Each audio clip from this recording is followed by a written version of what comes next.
So recording started. Now we're going to go live and then we'll be ready to go. The pleasure to have Mr. Peter Terry with us, of course, as always.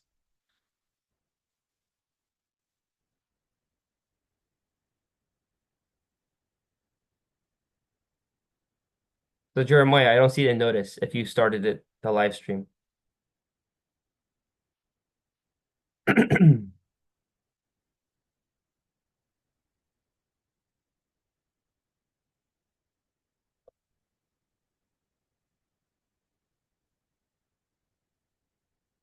Just bear with us, everyone on Zoom, as we're trying to connect. We're trying to connect to the live stream right now.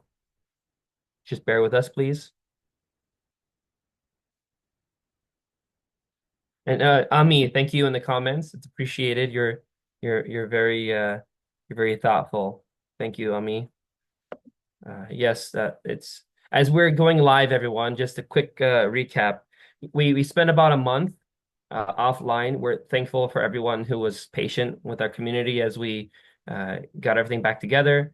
And of course, we thank all of you for your kind wishes. We're just having a technical um, connection that's being drawn to make sure we can go live, so everyone can watch us on YouTube and on Facebook. And in line with that, those of you who are using any of those channels, please share those video recordings you'd like with those members of your family or friends that you want to consult with on spiritual subjects. Peter Terry, our speaker today, will have quite a good subject to talk about, which a lot of people identify with, especially in the Western communities. So definitely worth doing to have just fireside or deepening in your own homes. That's the goal we're having, at least to start our search. Yes. So Jeremiah, I'm sorry to ask you to unmute now, given that you're busy, but where are we Yeah, at? unfortunately, I don't know why the live stream's not going. It's recording. I will try to get it started as soon as I can. Sorry. Okay.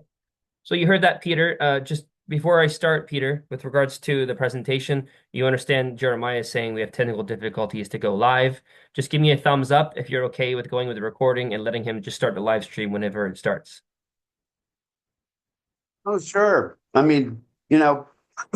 at home and my internet um, connection here is iffy, and that's what we deal with. And Okay.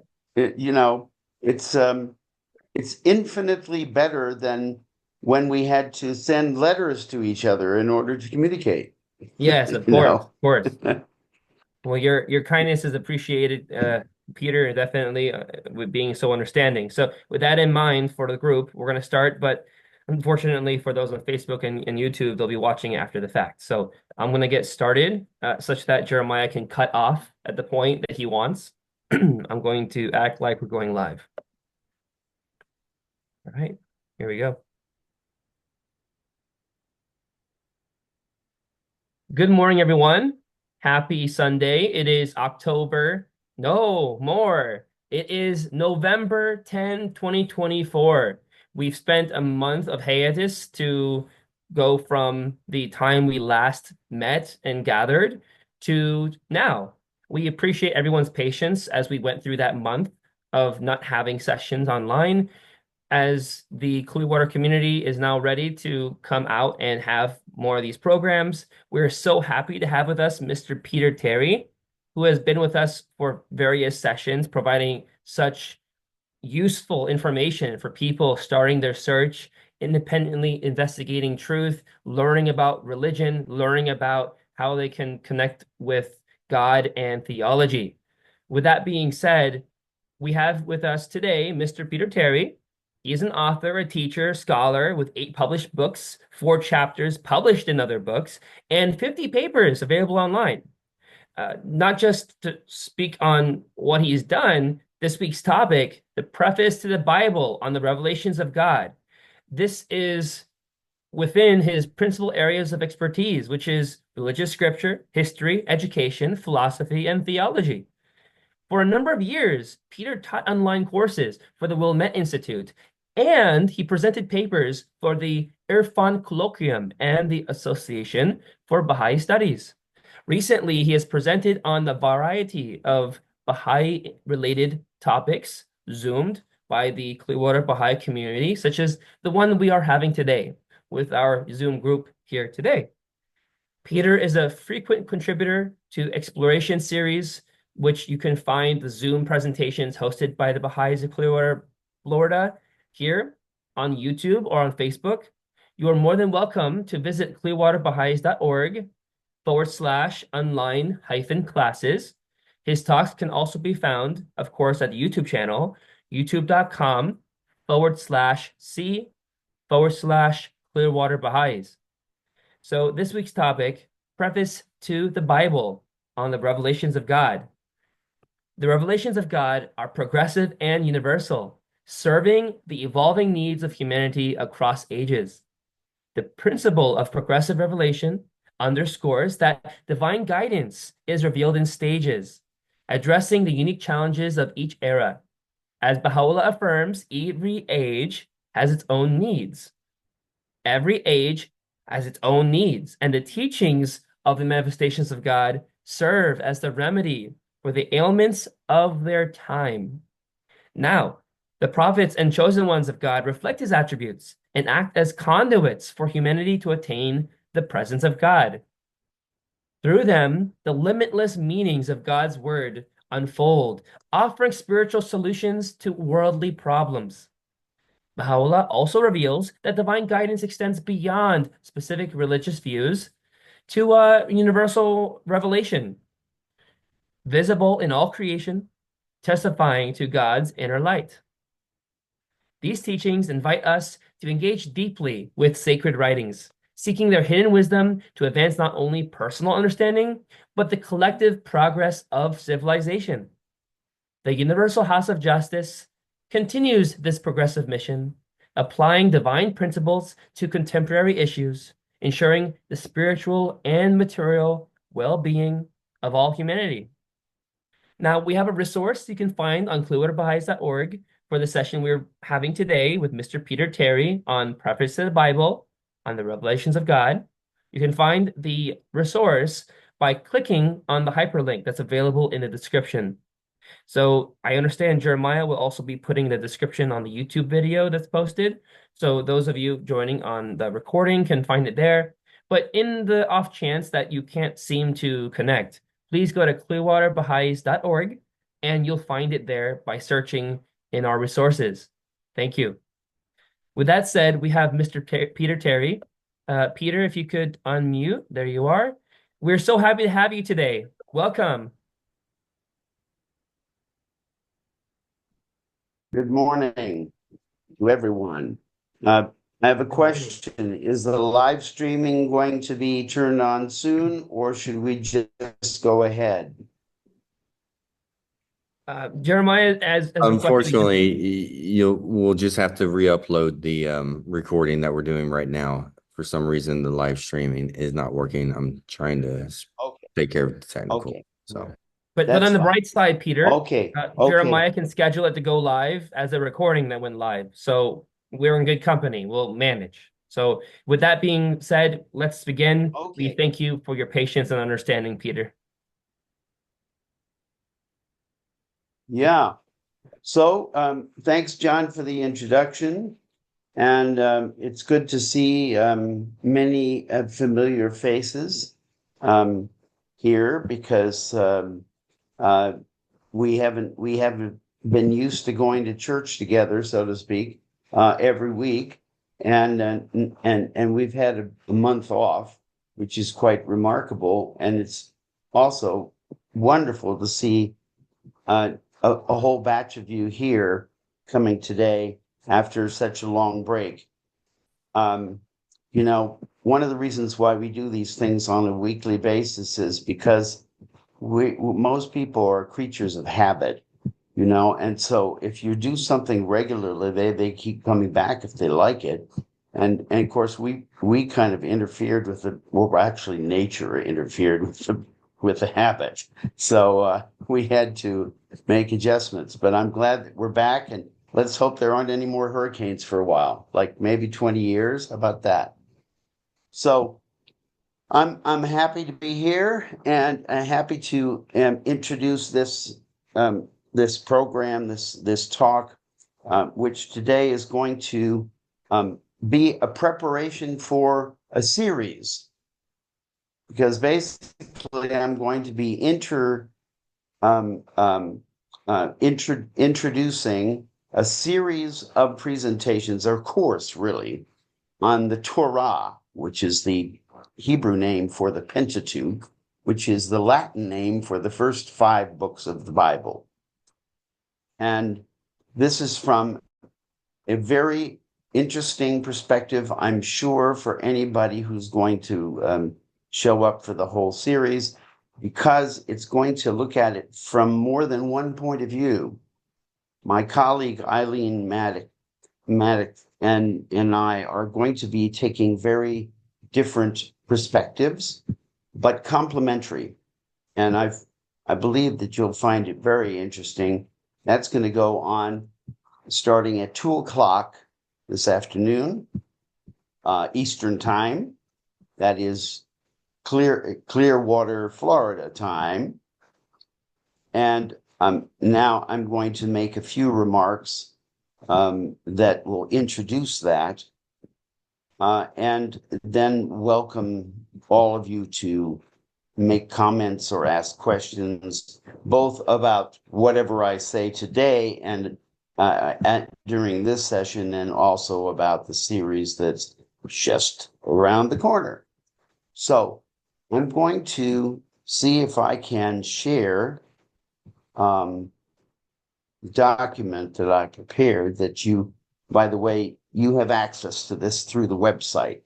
Also in the chat, there are 2 links. One link is to Ocean 2.0, which I will shortly talk about. The other one is to Bible Hub. So first about Bible Hub. Bible Hub is an extraordinary online instrument for doing research on the Bible.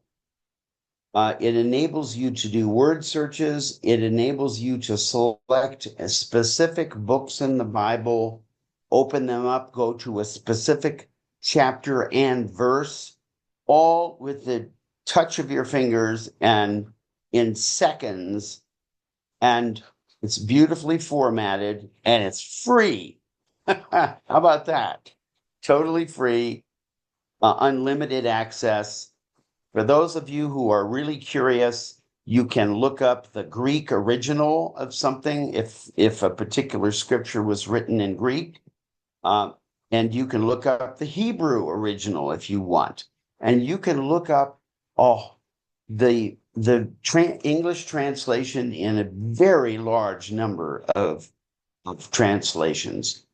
The King James Version is the one I personally prefer most of the time, just because I love the language, the choice of words. But there are many other translations available. And then, of course, you can compare them for yourself. So that's Bible Hub. I've given you a link to Bible Hub. We'll also put a link to Bible Hub on the Clearwater website, so that if you don't access it today in the chat, that you'll be able to go back there and find it for yourself. Now, Ocean 2.0 may be known to you. You may have used it. You may have no idea what I'm talking about.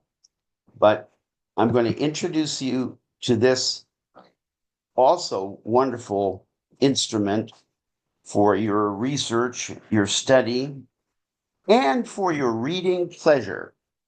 Now, the reading pleasure part of it, I want to show you right away, because this is really what makes it unique. First of all, you see the link right up there in my screen, but I also sent this in the chat. It is oceanlibrary.com. Very simple.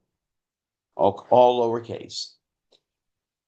And let's say that you wanted to read something in the Bible, and so you would scroll through the various religions here that are featured in Ocean 2.0.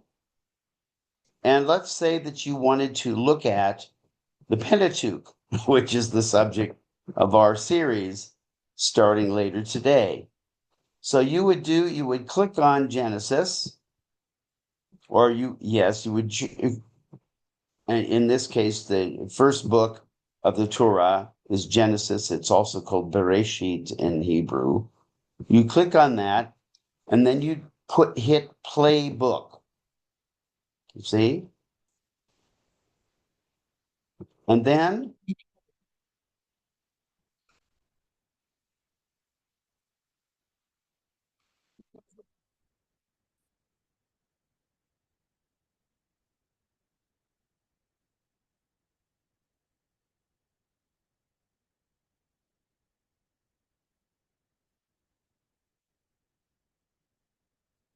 so this is the Okay, special feature Peter, of I Ocean can't see your 2.0. screen yet. Can Yes. anyone else see the screen?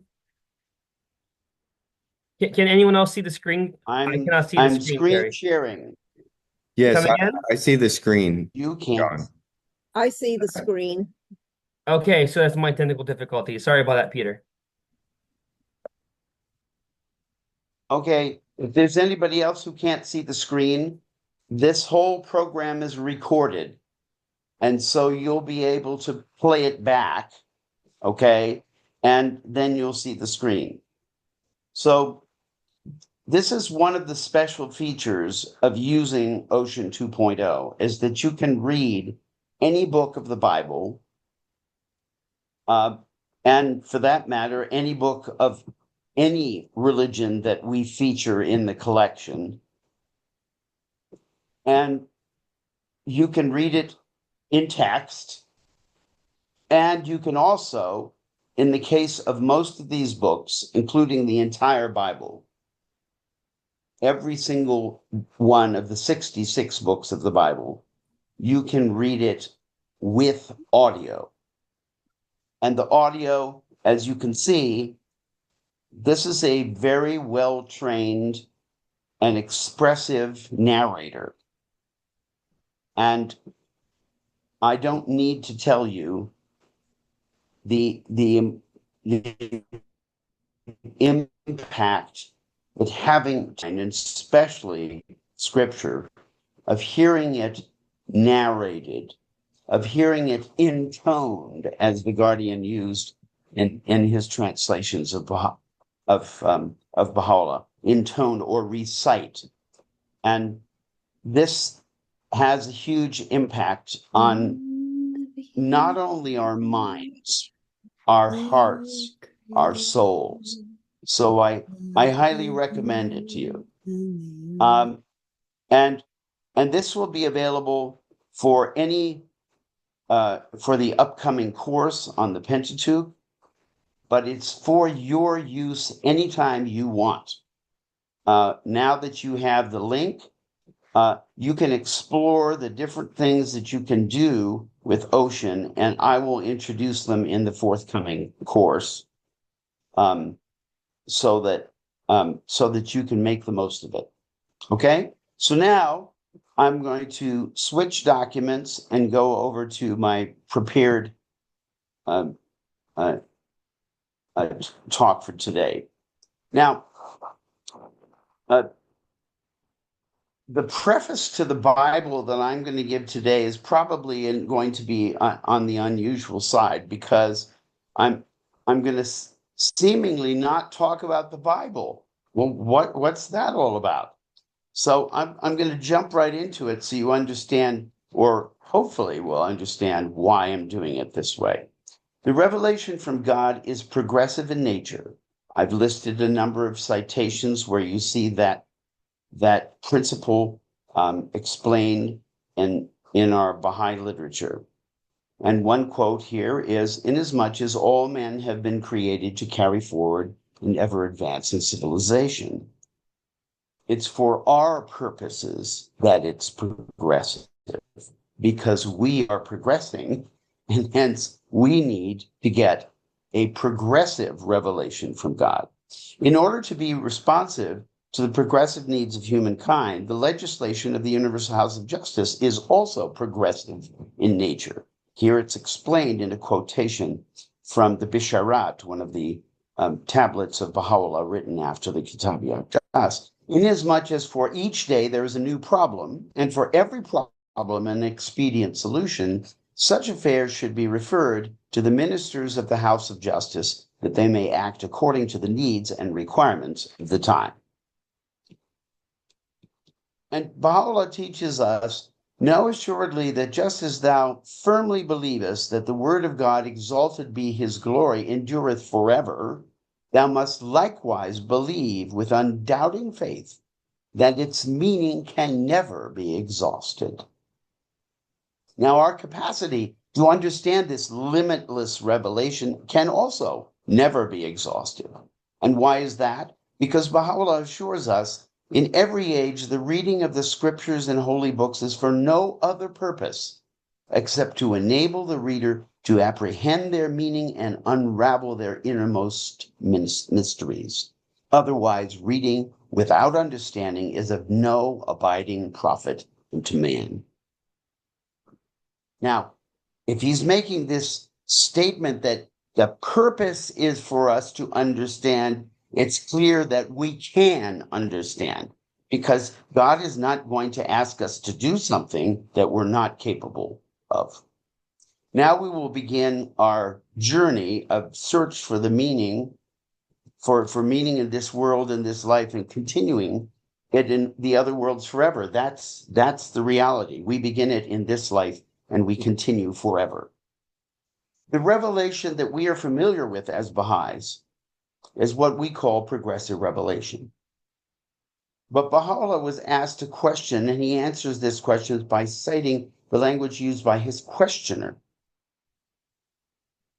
And here I'm talking about the reference to progressive revelation in the Kitab al-Jan. He was asked about the meaning of the term divine presence, and also another couple of terms, the secondary revelation of God and the holy outpouring. And he gives this explanation. And this he was giving to the uncle of the Bab in the Kitab al-Jan. And were they to say that by divine presence is meant the secondary revelation of God, interpreted as the holy outpouring, this is admittedly applicable to the world of creation, that is, in the realm of the primal and original manifestation of God. Such revelation is confined to his prophets and chosen ones, inasmuch as none mightier than they hath come to exist in the world of being. This truth all recognize and bear witness to. These prophets and chosen ones are the recipients and revealers of all the unchangeable attributes of God. I will not read this entire selection, but it's there for your edification. My purpose in reading it this morning is simply to point out that the most comprehensive description of progressive revelation is the one that Baha'u'lláh gives in the Kitab al-Jan. This is one of the many reasons why the Guardian said that this is the most important doctrinal work of the Baha'i faith. And study of the Kitab al-Jan is something that you can do for the rest of your life, and every time you read it, you will learn something new. So this is the revelation of God with which we are familiar. This is the revelation that features all of the new teachings of Baha'u'lláh, the teachings for this dispensation and this cycle of human existence. Well, of course, we love whatever is new. So this revelation is the one that we have latched onto, and it has served us well to do so, because we are informed of what we're supposed to do and what we're supposed to be understanding in our time. Now, I want to digress for a moment to talk about what is progressive revelation. Because progressive revelation has to be understood. If we want to understand what progressive revelation means to Bahá'u'lláh, rather than what it means to us, then it's very important that we study what Bahá'u'lláh says about it. And when I say to us, is because we have, of course, our own acquired ideas about what it is to be progressive, what it is to be liberal, what it is to be in touch with the latest things and understandings of things in the world. But that's not what Baha'u'lláh is talking about. Progressive revelation is something else. And here I will read a quotation. And this quotation has been beautifully translated by The Guardian. And it's from, actually, the same quotation is cited 3 times in tablets he wrote in pure Persian to a Zoroastrian seeker named Manakshi, who was living in Iran and also in India. As to thy question concerning the heavenly scriptures, the all-knowing physician hath his finger on the pulse of mankind. He perceiveth the disease and prescribeth in his unerring wisdom the remedy. Every age hath its own problem, and every soul its particular aspiration. The remedy the world needeth in its present-day afflictions can never be the same as that which a subsequent age may require. Be anxiously concerned with the needs of the age ye live in, and center your deliberations on its exigencies and requirements. So one point that I would take from this text is Baha'u'lláh is not talking about the exigencies and requirements of this particular day, today, or this week, or this month, this year, even this century. He's talking about the needs of the age in which we live. And we know when he's using the word age, he's speaking of his dispensation that will last for another 800 and some years. At the minimum, Abdu'l-Baha said, it may last much longer than that, because the appearance of the next manifestation of God has not been revealed in terms of the time that it will take.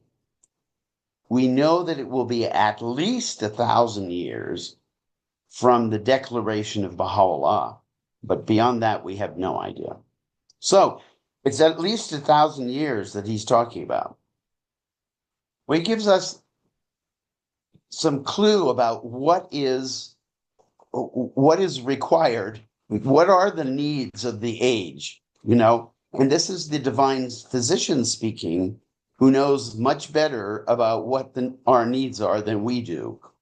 We only see part of it. When we all get together and we consult about it, we see more of it, but we still don't see the whole picture unless we turn to the manifestation, because he has superhuman knowledge. We can well perceive how the whole human race is encompassed with incalculable afflictions. We see it languishing on its bed of sickness, sore tried and disillusioned.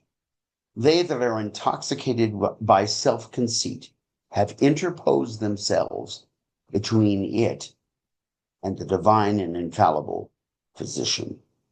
Witness how they have entangled all men, themselves included, in the mesh of their devices. They can neither discover the cause of the disease, nor have they any knowledge of its remedy. They have conceived the straight to be crooked and have imagined their friend an enemy. Incline your ears to the sweet melody of this prisoner. Arise and lift up your voices, that haply they that are fast asleep may be awakened. Say, O ye who are as dead, the hand of divine bounty proffereth unto you the water of life. Hasten, drink your fill.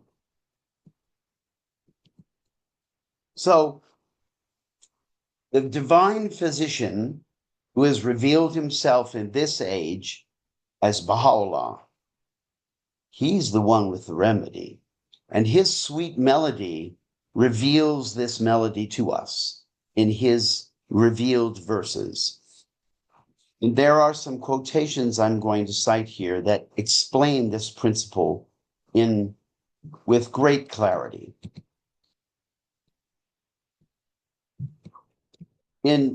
As you see from the Surah-i-Mulk, the chapter of the Kings, which was translated both by Shoghi Effendi and included in Gleanings, and also later republished in the Summons of the Lord of Hosts, including the rest of the tablet that was written to this particular individual. Baha'u'lláh writes, and I'm just going to cite some verses. You can go back and read the whole passage. If the laws and regulations to which ye cleave be of your own making, we will in no wise follow them. It behooveth you, O ministers of state, to keep the precepts of God and to forsake your own laws and regulations and to be of them who are guided aright.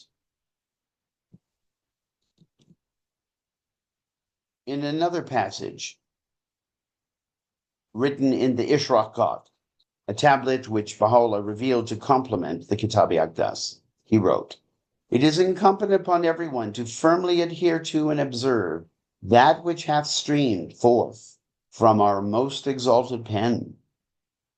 God, the true one, beareth me witness, and every atom in existence is moved to testify that such means as lead to the elevation, the advancement, the education, the protection, and the regeneration of the peoples of the earth hath been clearly set forth by us and are revealed in the holy books and tablets by the pen of glory." In the Loy Dunya, another tablet written after the Kitab-i-Aqdas, Baha'u'lláh writes, "Were men to strictly observe that which the pen of the Most High hath revealed in the Crimson Book, they could then well afford to dispense with the regulations which prevail in the world. Certain exhortations have repeatedly streamed forth from the pen of the Most High, that perchance the manifestations of power and the dawning places of might may sometime be enabled to enforce them." I think we take away from this something really quite extraordinary. We tend to think that the Baha'i teachings are for the Baha'is, but actually the teachings of Baha'u'lláh were revealed for all of humanity and written for all humanity for at least 1,000 years, maybe many thousands of years. So this might come as a big surprise for us, because we tend to think that everything that we read in the writings is for us, for the Baha'is to consider. But this challenge from Baha'u'lláh clearly is stating that he revealed all of these things for humanity. And so hence this puts into a more clear perspective why teaching the faith is so important. Because how else, other than through teaching the faith, will humanity come to know of the teachings that are needed by everyone to heal the ills of this age? I think it's pretty clear.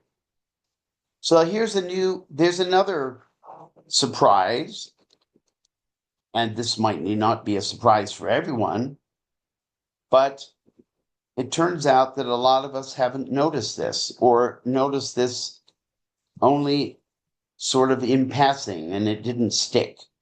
And that is that many, and in fact most, the teachings of Baha'u'lláh are not new.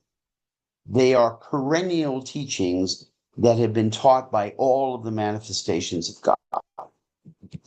And I cite these words of Baha'u'lláh in support of that statement. That This is that which hath descended from the realm of glory, uttered by the tongue of power and might, and revealed unto the prophets of old. We have taken the inner essence thereof, and clothed it the righteous, that they may stand faithful unto the covenant of God, may fulfill in their lives his trust, and in the realm of spirit obtain the gem of divine virtue.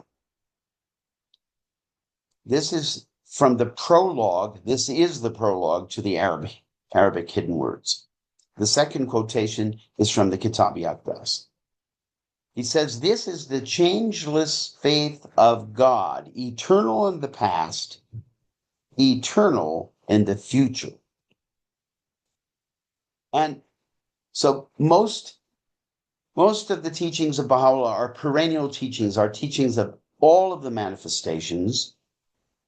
And because they are of all of the manifestations, they will eventually come to be embraced by everyone on the planet, because virtually everyone on the planet belongs to a faith community that looks upon these essential teachings as being requirements for their spiritual progress. Now, that means that Baha'u'lláh has spread an invitation that says, your religion is true. Join others, because all of our religions are true. Their essential teachings are the same. A third surprise is this.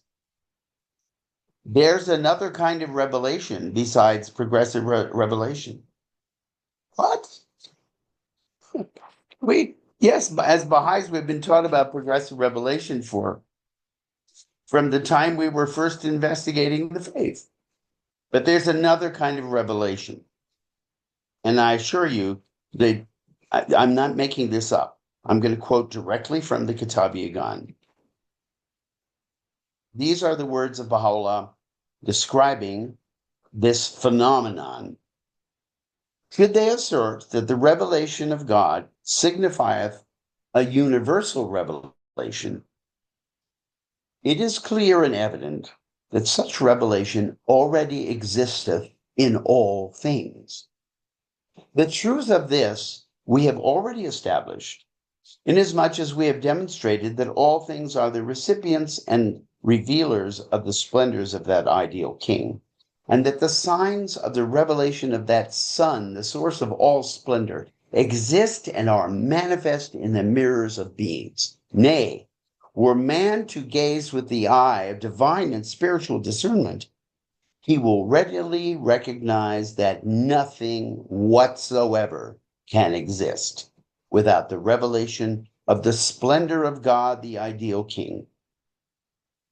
Consider how all created things eloquently to testify to the revelation of that inner light within them.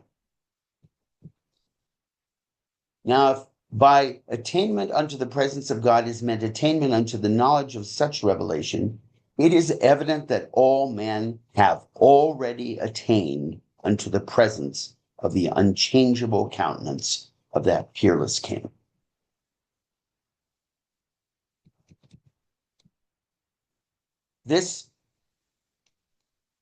Now I'm going to use my words that are probably completely unnecessary, but perhaps they will be of some import to someone.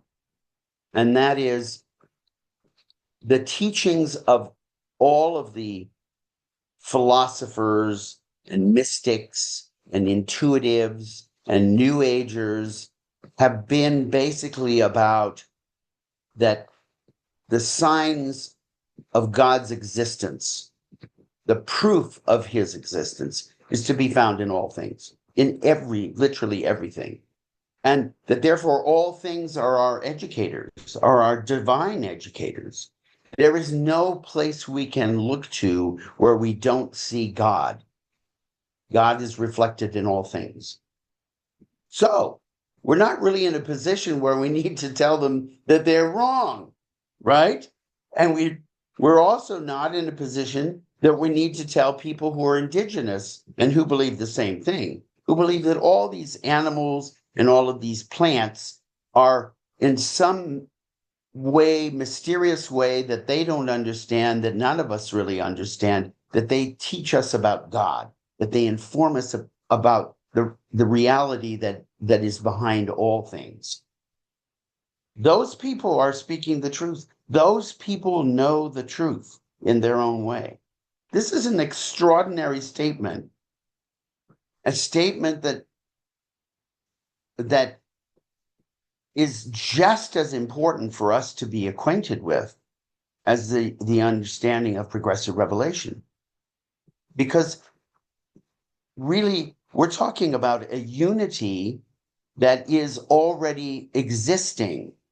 When we talk about the unity of the world and the unity of mankind, we're not talking about things that will be attained to at some point, we hope, if people stop fighting with each other, et cetera, et cetera. No, we're basically affirming that they exist, and they've always existed. It's just we've been too stubborn to pay attention. We've been too blinded by our own human conceptions of reality. So I'm going to stop now because I've done my introduction. I've done my introduction to the course that Eileen and I are going to be teaching over the course during the next 8 weeks. It's starting today. What I will like to say about this course is that these teachings here of Baha'u'lláh enable us to understand that the Pentateuch is not somebody else's religion. It's our religion. This is the religion of God. It's in a previous dispensation. But just as most of the teachings of Baha'u'lláh are actually perennial, are actually part of the changeless religion of God, the same thing is true of the Pentateuch. Most of the teachings of the Pentateuch we will recognize as being similar to or identical to teachings that we find in the Baha'i writings, teachings that we found in other religions. It is only when we look with the eyes of difference, when we're looking for differences and where differences really matter the most to us, that we don't see the connections, that we don't see that there are all these infinite voices saying the same things. This is something that Baha'u'lláh has made clear in so many of his writings, but we have this human attachment to differentiating ourselves from others. And it's so strong that we can be told unity, unity, unity forever and still be thinking that it means something different from what God means by unity. So I'm going to give you moments of maybe a few moments of silence to reflect, and then invite you to comment on what I've said here and ask questions about the upcoming series on the Pentateuch.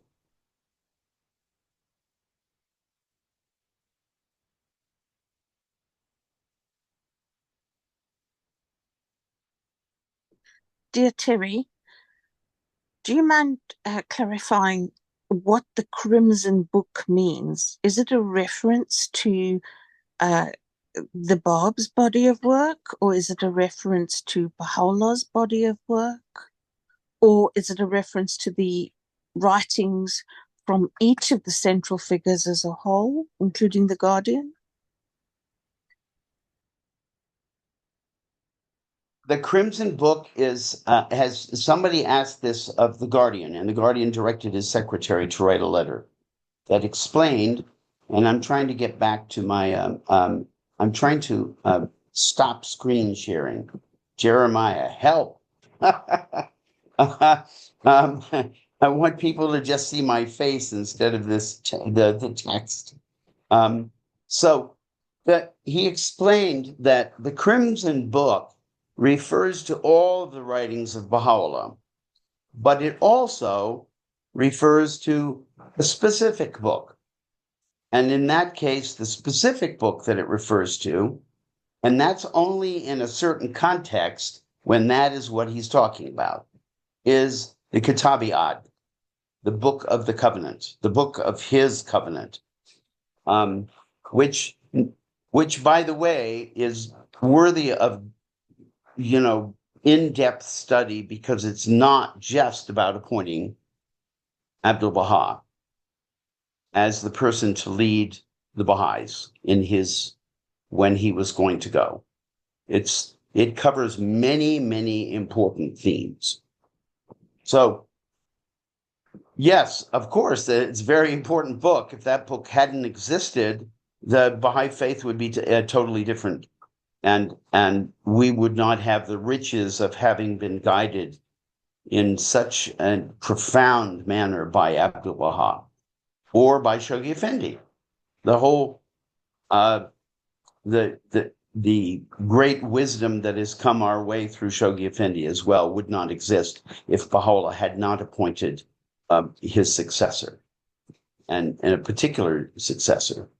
So, but the Crimson Book, as he explains, also refers to all of the revealed books of Baha'u'lláh. Okay? And in that, the Crimson Book is actually quite similar to the Bayan in the case of the Bab and the Bab's dispensation. The Bayan refers to two books, the Arabic Bayan and the Persian Bayan, when you're speaking in that specific context. Otherwise, Bayan refers to all of the writings, every single one of the writings of the Bab are part of the Bayan. And that's actually, we have the same sort of experience in a sense with the use of the word Torah. Torah refers specifically to the first 5 books of the Bible. But Jews often refer to Torah, use the word Torah when they're speaking of all of the books that are part of the Bible, the Hebrew Bible. So we use shorthand sometimes to refer to specific things, and then in other cases we refer to a larger reality. So I see D has a question.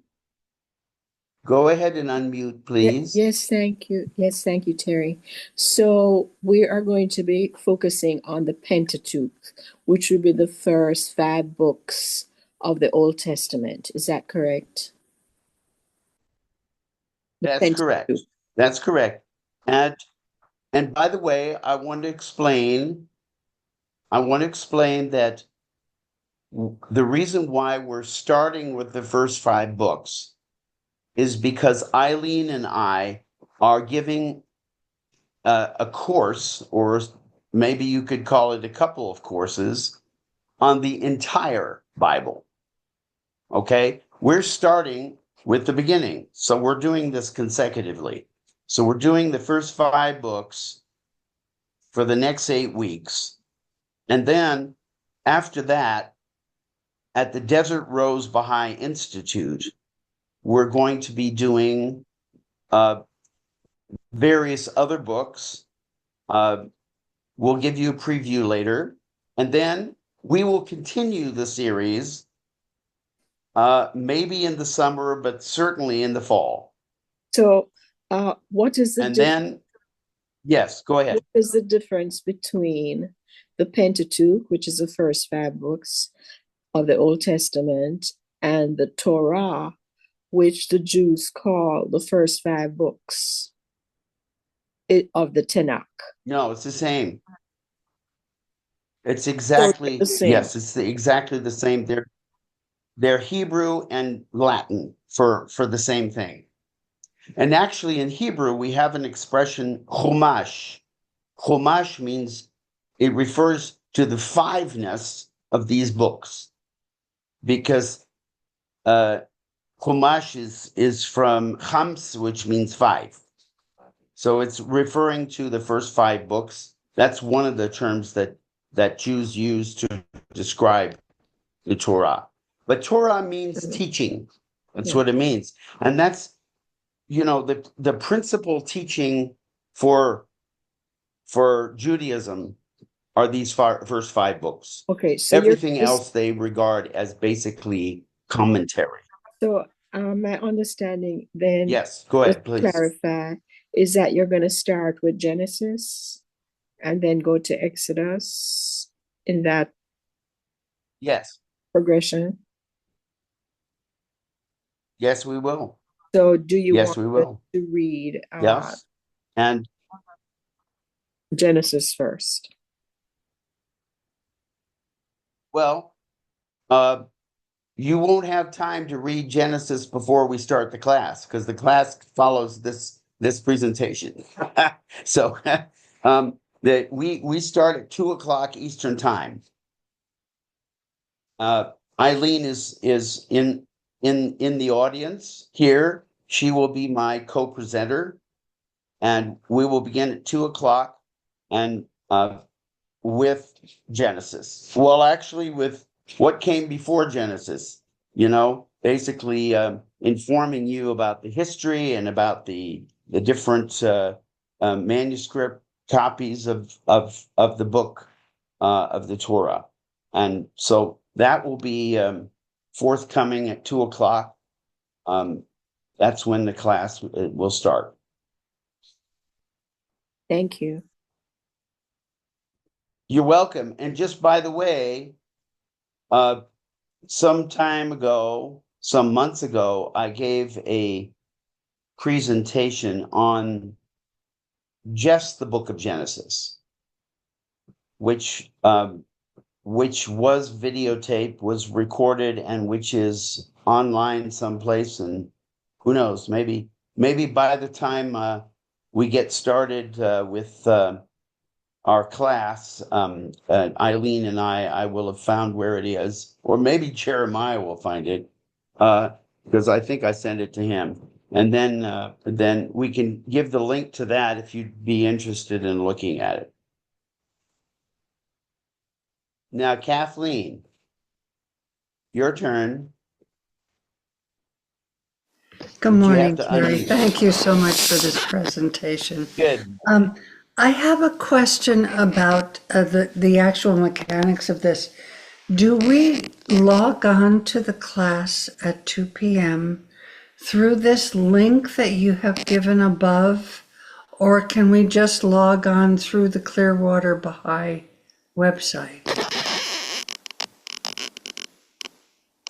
Well, I'm going to ask Jeremiah to make it simpler for everybody by just putting the link that you need to log on to in the chat. Because if he puts it in the chat, Yeah, it'll you go in just the click chat. on it and you'll be all, But Peter, if they lose the link, What? if they lose the link is available through clicking on the Clearwater Baha'is website under activities and events. The 2 p.m. Sunday adult class is present in the activities and events tab. They can click on that to join, in addition to what they're receiving here on Zoom in case they lost it. Also, I was wondering Awesome. if you could put the ID number and passcode along with the link for the So class. the link is only available as a tab in the website, but we can provide that in the meeting here. But it will not be on the website. No. No, I know it's not on the website, but Jeremiah used to send us the link and also the ID number and passcode. Yeah, Because Jeremiah, you can send that out, right? because it used to be consistent. I can't see if he nodded or not.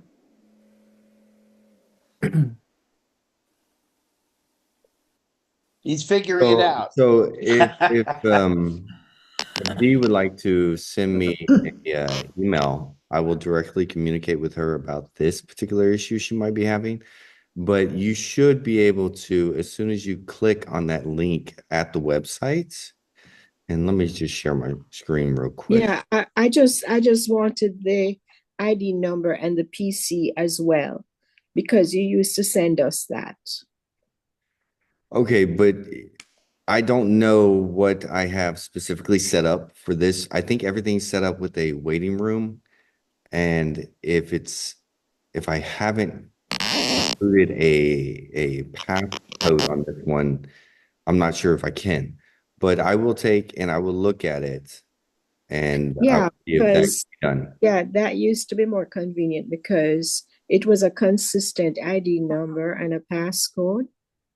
Right. And you just want to be able to Yeah, bypass that. And yeah. so I understand. Okay. Thank you. Thank you. All right. So let's see. Okay. So I don't, any other hands up? Or do I need to send you some coffee? I, sorry, I didn't put my hand up. Is that still okay to speak? It's Yes, Sandra. I can hear you. Thanks. It's Sandra. Sandra. Hi. Whichever. Dear Terry, can you just, you said there's 3 revelations. So progressive revelation, the revelation of God in the written way, and then the third one was the revelation in what is evident all around us. So what is the most manifest of the manifest in creation? Have I got that correct? Well, yes. Well, it was not there. It's not, I don't want to confuse you. I want to say that there are 2 kinds of revelation that Baha'u'lláh talks about the Kitab-i-Iqan, but that the first kind of revelation has 2 parts. So that's why I was differentiating it, because the first part of the first kind of revelation, which is progressive revelation, is known to all of us. We're all familiar with this. We understand the concept. We understand, and we've been reading the writings and understanding that the specific teachings of Baha'u'lláh are addressed to this day and age, and they are for our consumption, and they are different, many of them quite different from the teachings that were revealed by previous manifestations for previous ages. That's progressive revelation. But I wanted to point out that there's part of progressive revelation that is different. And that is that there are eternal teachings that are found in every single one of the manifestations. And that Baha'u'lláh makes this clear with his statements. And by the way, Abdu'l-Baha spoke about it, wrote about it in great detail.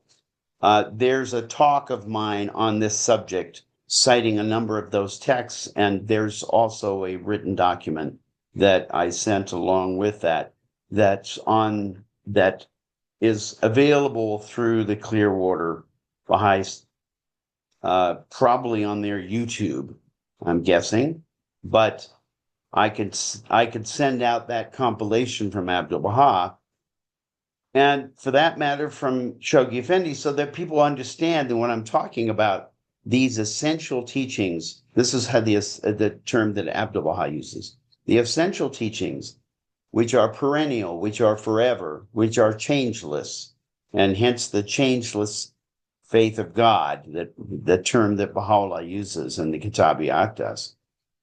These teachings are the things that really unite us the most with people of different religions, because all of those religions are teaching those same teachings. It's identical. This is the word that Abdu'l-Baha uses, is identical.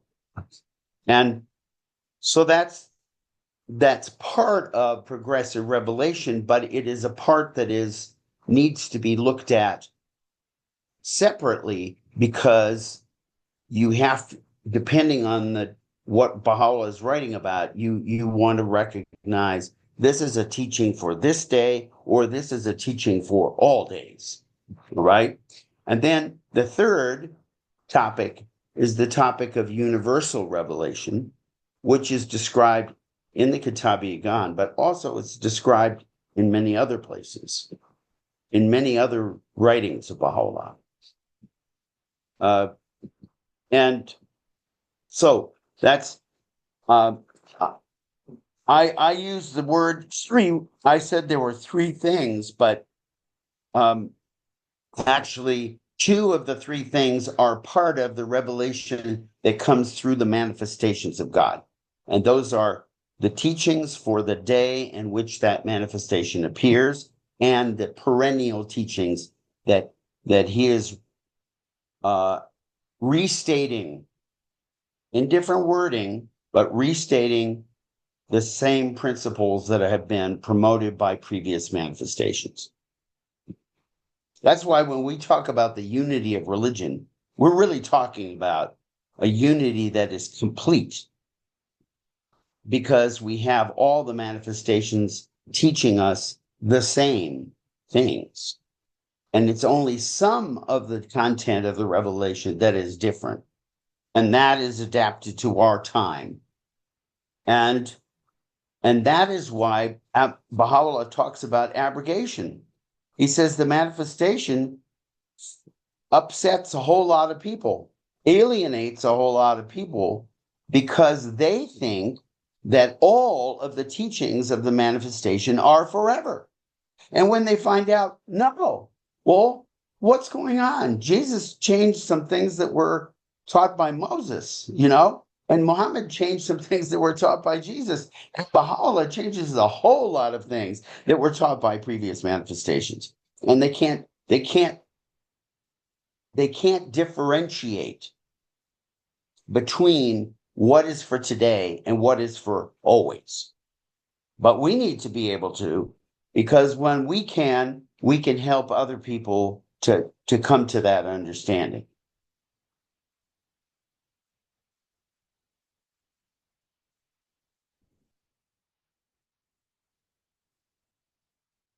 Thank you. That was so helpful. I'm looking for hands. Thank you. That was so.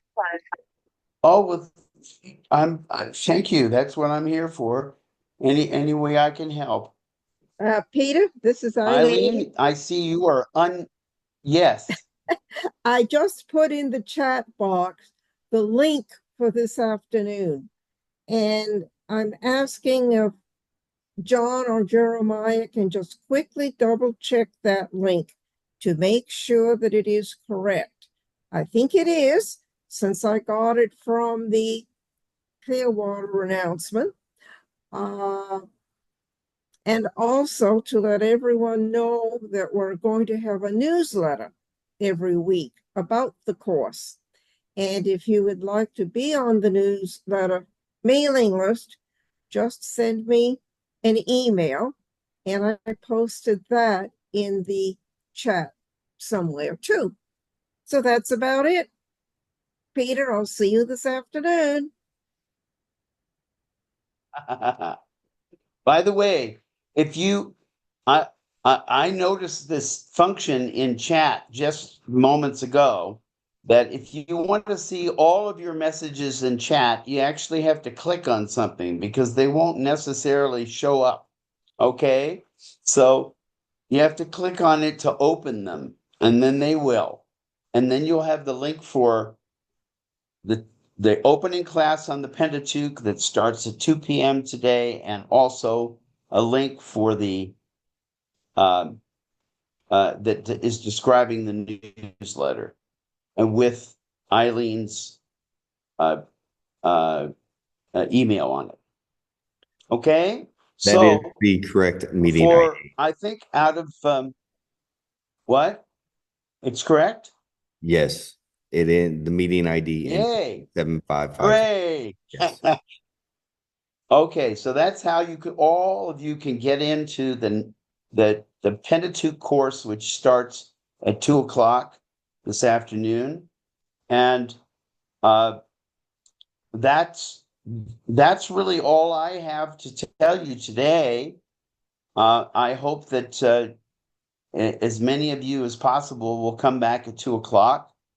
And I want to reassure you that whatever you miss in this series of 8 will be recorded. It will be available, okay, to you. So if you can't come for some reason, but you really want to see what was talked about on a particular session, they'll all be there. And, you know, Jeremiah, if you could tell people what's the easiest way to find these recorded programs, I know people would really appreciate that. So there will be a link from the website that will have the page, which will have all the playlist videos, and that will be the easiest way to find them on the YouTube. But also subscribing to the YouTube channel or to the Facebook channel, you'll also be able to find them in those playlists as well. But the website will have the ongoing compiled up-to-date videos linked as well. And that's usually the easiest place to just come back to. And where's that listed on the website? On the website, on the front page, as you scroll down to about the middle, there's a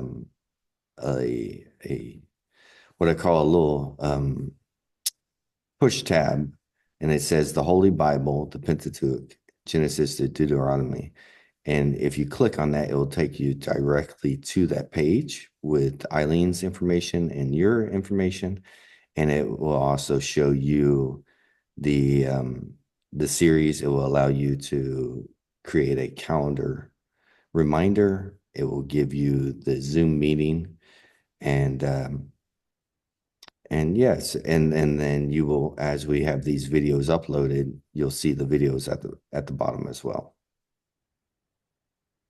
So, Jeremiah, could you just share that? Because you could share. I'm not sharing now. If you could share that, then people can see it, and then I think there won't be any confusion at all. Yeah, that's fine. I put the link to the page so that people can see the page directly. But if they can't remember this page because it's a long link, you can always go back and find it this way. See, this is the page where all the information will be compiled. But if you just make it back to Clearwater Baha'is and you scroll down towards the middle, you'll find that underneath the speaker for that Sunday morning, you'll find a series of all the previous upcoming seminars. And this is the first one. And you'll click on that and it takes you to it. Wow. All right. Cool. That's great. That's really helpful because, you know, a lot of us, when we're faced with a website with a whole lot of options, we get lost. You know, it's like when I was a little boy and I'd go to the department store with my mom, and yeah, overload. So thank you for doing that. Well, I think we've probably finished for today. So I hope to see many of you shortly in the opening of the Pentateuch class. And it's been wonderful to see you all again. And let's hope there won't be any more hurricanes anytime soon. And just for one more point of clarification, the 2 p.m. class is going to start in approximately 1 hour and I'd say 40 minutes. We're getting close. Yeah, it's 12, almost a couple minutes to 12:20. All right. And I will work on seeing if we can do some international time zoning for those hours as well to make it easier for the international friends. All right. So do we have any last questions, comments, or statements before I close out?